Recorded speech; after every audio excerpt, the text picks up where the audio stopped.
সারা দেশে একযোগে জাতীয় পতাকা উত্তোলন ও জাতীয় সঙ্গীত গাওয়ার কর্মসূচি পালন করছে বাংলাদেশ উদীচী শিল্পী গোষ্ঠী।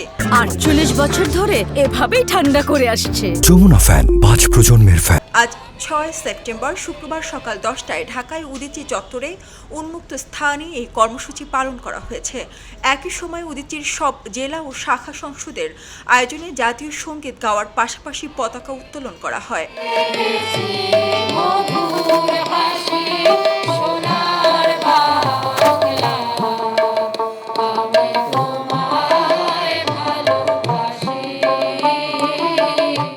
ছাত্র জনতার গণ আন্দোলনে রাজনৈতিক পট পরিবর্তনের পর থেকে মুক্তিযুদ্ধ, জাতীয় পতাকা, জাতীয় সঙ্গীত সহ এদেশের আপামর জনসাধারণের প্রাণের সব বিষয় নিয়ে নানান ধরনের ষড়যন্ত্রের প্রতিবাদে শুক্রবার সারা দেশে একযোগে জাতীয় সঙ্গীত পরিবেশন করে উদীচী।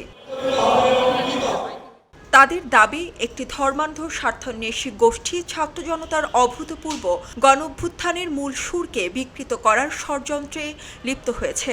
এরা মুক্তিযুদ্ধের প্রকৃত চেতনার বিরোধিতা করা থেকে শুরু করে জাতীয় সঙ্গীত, জাতীয় পতাকার ওপর আঘাত হানতেও শুরু করেছে।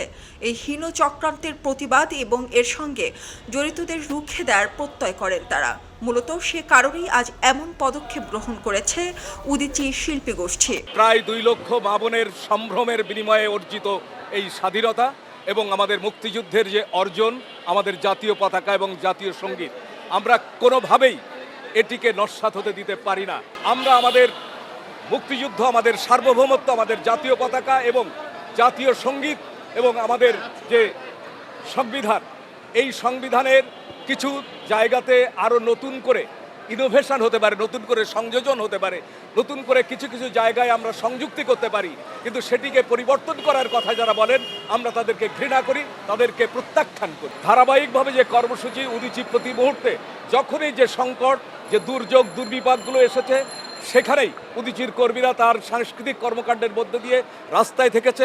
এখনও যে ধরনেরই আঘাত আসুক না কেন, যে ধরনের সংকট আসুক না কেন, দেশের মানুষের স্বার্থবিরোধী যে সমস্ত কর্মকাণ্ডই হোক না কেন, তার বিরুদ্ধে উদীচী তার সংগ্রামকে পরিচালিত করবে। আমাদের অর্জন বাংলাদেশের জাতীয় সঙ্গীত, আমার সোনার বাংলা আমি তোমায় ভালোবাসি। আমাদের অর্জন বাংলাদেশের জাতীয় পতাকা, আমাদের অর্জন ৭২-এর সংবিধান। এই জায়গায় আমরা অনড় এবং অচল। আমাদের কিছু যে জায়গায় এর প্রতিবন্ধকতা আসবে, যে জায়গায় এর বিরুদ্ধে কোনো ষড়যন্ত্রের কথা শুনবো, আভাস আসবে, আমরা অবশ্যই তার বিরুদ্ধে রুখে দাঁড়াবো। আমরা কেবল বলি আমাদের জাতীয় সঙ্গীত, জাতীয় পতাকা কারুর দানে পাওয়া নয়, আমাদের অর্জন, রক্তের বিনিময় অর্জন, শক্তির বিনিময় অর্জন। সেই অর্জনকে ধূলিসাৎ করতে দেয়া যাবে না। উদীচীর শিল্পী গোষ্ঠীর পাশাপাশি এখানে অংশগ্রহণ করেছে সাধারণ জনতারাও। আমরা কোনো একটা মতামতকে নিয়ে যদি জাতীয় সঙ্গীত পরিবর্তন করে দেই, কালকে আবার পরিবর্তন করে দিলাম, তাহলে এই দেশের মেরুদণ্ডটা কোথায়? এই দেশের জাতীয় সঙ্গীতকে আমরা শ্রদ্ধা করতে চাই।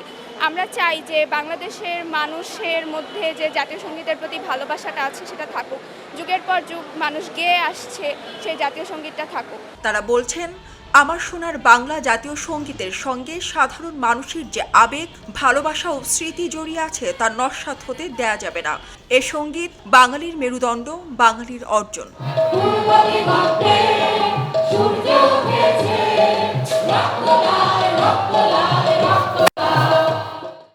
এলো মুক্ত চিন্তার স্বাধীন দৈনিক খবরের কাগজ। এখন খবর হবে নিখাত, নির্ভীক,